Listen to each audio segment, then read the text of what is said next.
We acknowledge the lives lost to suicide and recognise those who have survived suicide attempts and those who struggle today or in the past with thoughts of suicide, mental health issues, and crisis situations. We acknowledge all those who have felt the deep impact of suicide, including those who love, care, and support people experiencing suicidality and those experiencing the pain and bereavement through suicide. We respect collaboration with people who have a lived or living experience of suicide and mental health issues and value their contribution to the work we do. I love and care for somebody who is having those thoughts. I know that they love and care for me. The people around you, like your friends and your family, they want to help you. They're there to listen to you. Welcome to Holding On to Hope, a series that shares the stories of everyday Australians that have experienced moments in crisis and found a path to support. Whilst all of the stories shared offer hope and inspiration, at times you may hear something you find triggering. If you or someone you know needs crisis support, please phone Lifeline on 13 11 14, text 0477 13 11 14, or visit lifeline.org.au for Lifeline chat service, which is 24/7. Welcome to Holding On to Hope. I'm your host, Ruben McKellar. Today we are joined by Will, a 29-year-old electrician. Growing up in Eltham, a town northeast of Melbourne, Will had a fairly standard childhood. However, beneath the surface of normalcy lay a profound struggle that began at a young age. At just 5 years old, Will's life was touched by tragedy when his cousin took his own life. This event, coupled with a lack of positive emotional role models in his life, led Will down a path where thoughts of suicide became familiar, almost normalised, responses to emotional distress. In this conversation, Will shares about reaching out to Lifeline during moments of despair, the challenges of navigating relationships, and the stigma surrounding men's mental health. Join us as we delve into Will's journey of resilience, self-discovery, and the ongoing pursuit of mental well-being in a world where seeking help is a sign of strength. Hi, Will. Thank you for joining us today on the Holding On to Hope podcast. G'day, Ruben. Your awareness of suicide started at a very young age with the loss of your cousin. Can you tell us about this time and how it began to normalise the idea of suicide for you? So my awareness of suicide started when I was 5 years old. My cousin, he took his own life. I don't really have any particular memories except for two that stand out. One was my father being particularly upset when we found out the news, and also my aunties and relatives being visibly sick at the funeral, considering he had an open casket. I suppose, suicide isn't something that is normalised for a 5-year-old. It's definitely not something that maybe they can really grasp, but I recall the details being shared with me at the time, instead of it being shared as just, someone has passed away. The details were shared with me, and I think that's really when it stuck. And I got the idea that, when things become overwhelming in life, whatever it might be, that's an option. That as a 5-year-old, that's not really something that's normal, I suppose, in a 5-year-old's life, really. I remember almost immediately finding out that it was suicide and that he'd passed away in that way. Yeah, I think I rationalised in my own head. I don't think there was a particular conversation where it was explained to me the idea of what suicide is. I know he had served time in the Australian Defence Force, and I think I just started to make those conclusions myself at age 5 that maybe things got a bit too hard, and that's why he did what he did. But I don't recall, a particular conversation explaining what suicide meant. I came to those conclusions myself. Will, can you paint a picture of what was going on in your world when you first became aware of your suicidal thoughts and feelings? Two things come to mind, really. I think it's a bit retrospective. At the time, it was so normalised that the idea that, if things become too challenging in somebody's world, that suicide is an option. And I think because it was so normalised at the time, it didn't occur to me in the moment that I was having those thoughts myself. I think it's really a retrospective thing that I can think back now and realise that was something that I carried with me and have carried with me my whole life. The first occasion where it stood out to me that, those thoughts, of suicide weren't something that most people thought about was when I was 18. So, a long time after I first heard of the idea.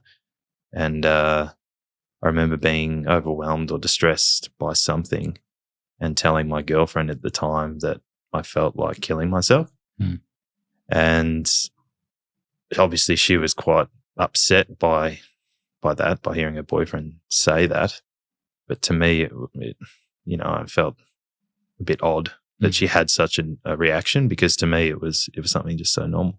You mentioned the conversation with your girlfriend, but could you expand on sort of, what it was like for you having those thoughts and feelings at the time? It was kind of my default thoughts of suicide. Whenever, I played basketball a lot when I was a kid, and if I didn't perform well in a match, I would that would be my first thought, that I shouldn't be here anymore.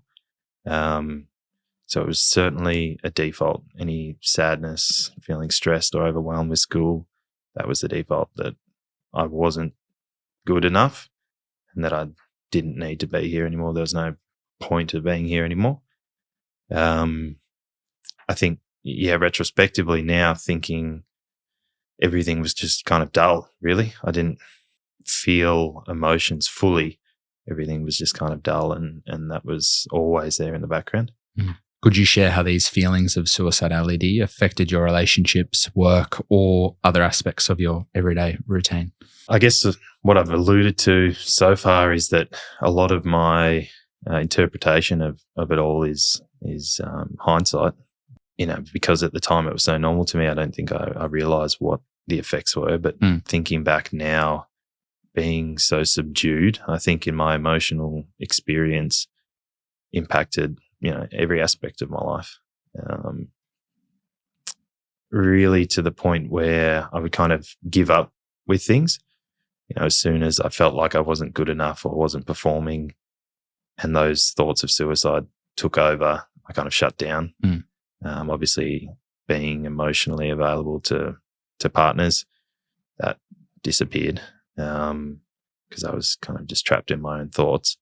At work, it did get to the point that I just didn't want to go to work. I'd call sickies and things because I just couldn't cope with the idea of being at work, or I couldn't concentrate because the thoughts of suicide were so overwhelming.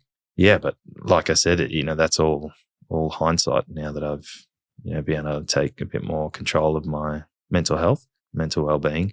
Did you feel at the time you had good avenues to open up about your suicidal thoughts or suicidality? I don't think I felt at the time that I had anyone to turn to or anywhere to go. I certainly felt the stigma associated with men portraying, a tough exterior. I was just starting at age 20 now, just starting to get in the construction industry, and I think that adds an additional element of, bravado, where men have to have a tough exterior. And I think I was trying to maybe put that on a little bit. So that, it was only my own pressure, but that certainly added to things that, I didn't feel like I had anywhere to go. I think seeing my first girlfriend's emotional reaction kind of made me realize that, she obviously did care about me. But I don't think it was something that I really wanted to talk about. Will, at what point did you realise that you needed support for your suicidal thoughts and feelings? At age 21 was when things started to get a bit more overwhelming as far as my suicidal thoughts are concerned. It was really the first time that I called Lifeline that I realised that something was happening that was beyond my control. Prior to that age, I felt like it was normal and it was just something that just happened. I didn't feel like it had too much of an impact on my life. Age 2021, I was moving into the construction industry, like I said, and that's where I guess the pressures of becoming an adult and getting into the professional workforce became a little bit too overwhelming, I suppose. I would leave my desk and go to the bathroom and just sit there because I couldn't cope with what was happening in my head. And so when I completely broke down in the kitchen at home, I was working in a remote town at the time, and there was nobody there with me, and my emotions completely got the better of me and completely overwhelmed me. I felt stunned. I couldn't do anything, and that's where it was the first time that I called Lifeline, because I felt like they were the only person that would maybe understand or listen. I didn't feel like there was anybody else that I could turn to.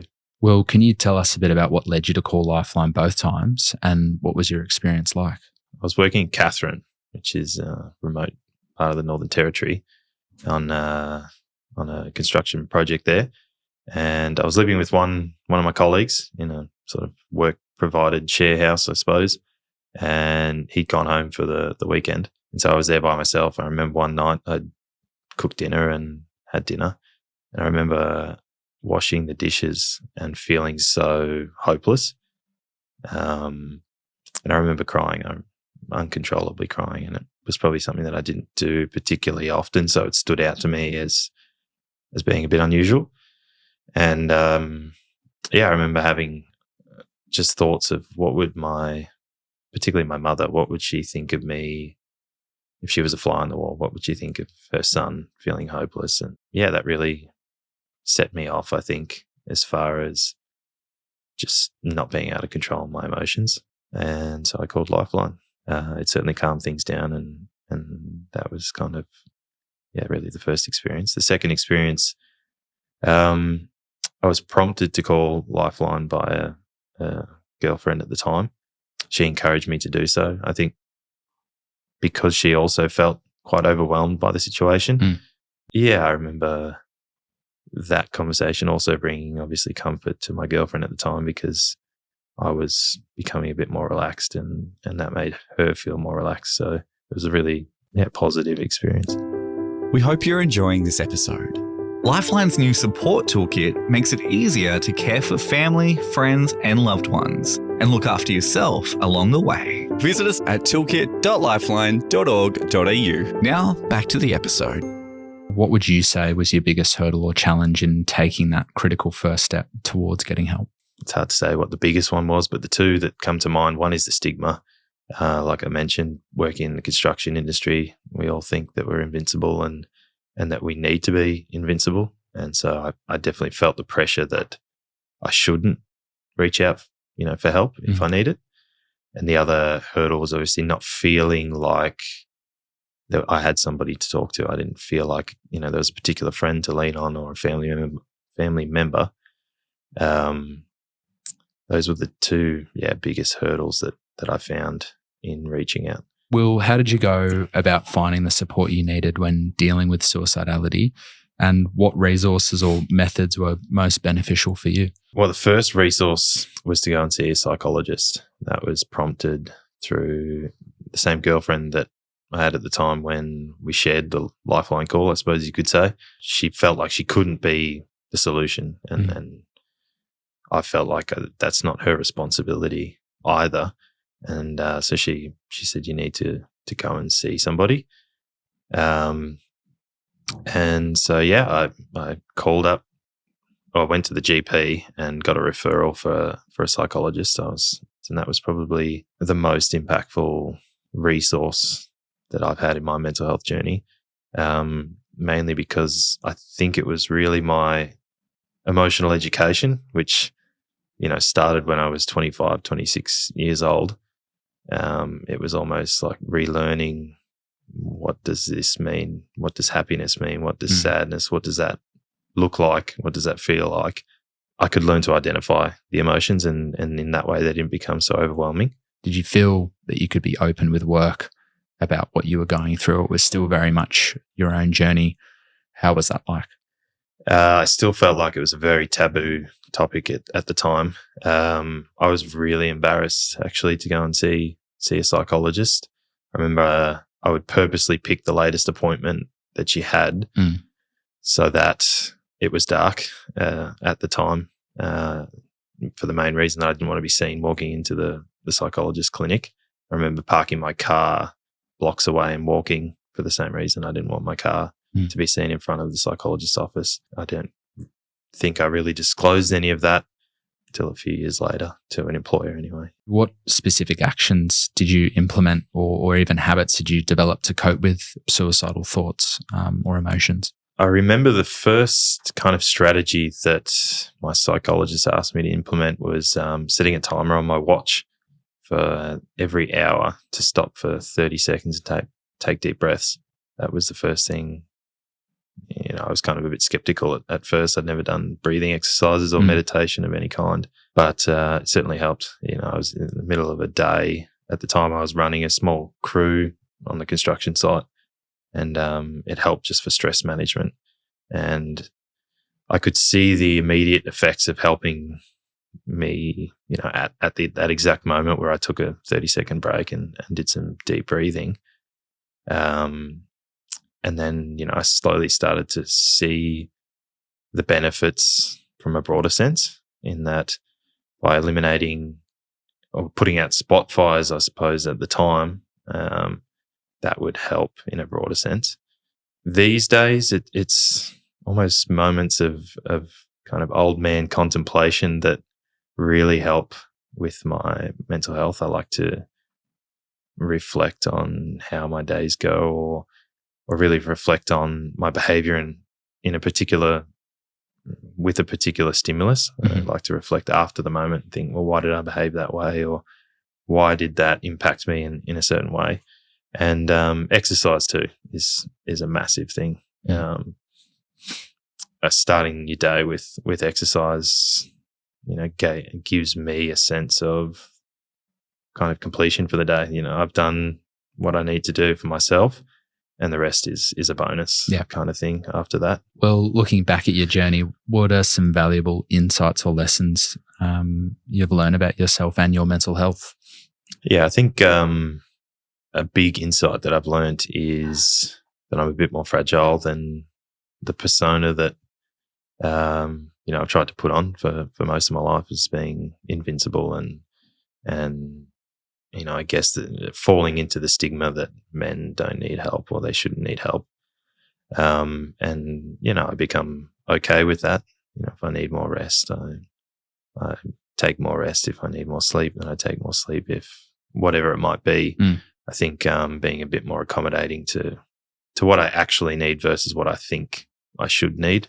That's definitely something that's been big for me. And I think kind of, that emotional awakening or relearning all of my emotions at a later, quarter life crisis kind of thing, relearning my emotions, that was a very valuable lesson, because it enabled me to feel them more because I knew what they were, but also helped me to manage them because I knew what they were for the same reason.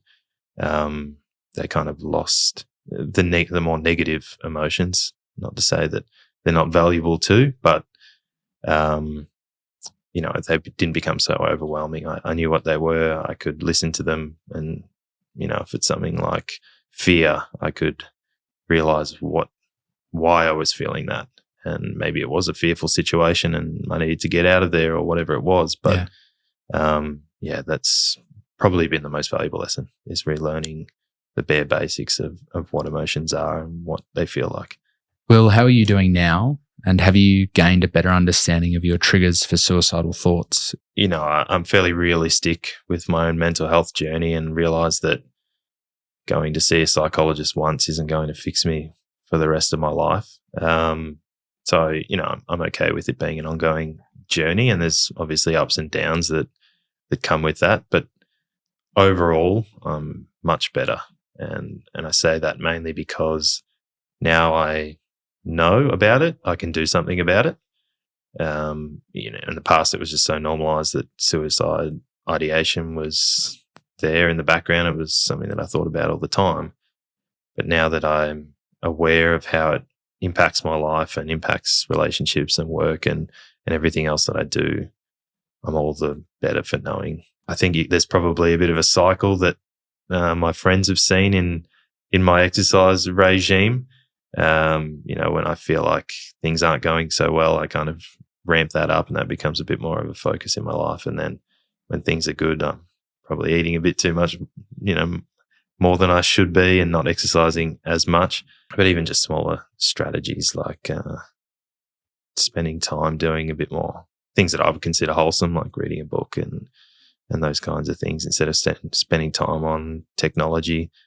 That really helps to ground me, I guess, and bring me more in touch with the way that I'm feeling and what I'm thinking. Yeah. So definitely a lot better than I used to be. What would be your message of hope for someone listening who is currently struggling? My message of hope would be that the people around you really do care about you. I guess I have the perspective of being bereaved by suicide, as well as intense suicide ideation, and the experience of being bereaved by suicide, as well as having intense suicide ideation myself. And the way that I've love and care for somebody who is having those thoughts is the same way that I know that they love and care for me. And if you are going through some difficulties or struggling, the people around you, like your friends and your family, they want to help you. They're there to listen to you, and they really do love and care for you. And, take that as encouragement to seek the support that you need. There's no shame. There's no embarrassment. I've only had positive experiences myself when I've opened up to friends and family. So, reach out to somebody you trust and someone you love, and you'll be supported and loved by them. Thanks, Will, and thank you so much for joining us and holding on to hope. My pleasure. It's really good to hear your story. Thanks, mate. Cheers. Thanks for listening to Holding On to Hope, the podcast. Lifeline is grateful to all Holding On to Hope participants for choosing to share their personal lived experiences openly and courageously in order to offer hope and inspiration to others. Your act of kindness makes for a better world. And remember, you don't have to struggle alone. Visit toolkit.lifeline.org.au today.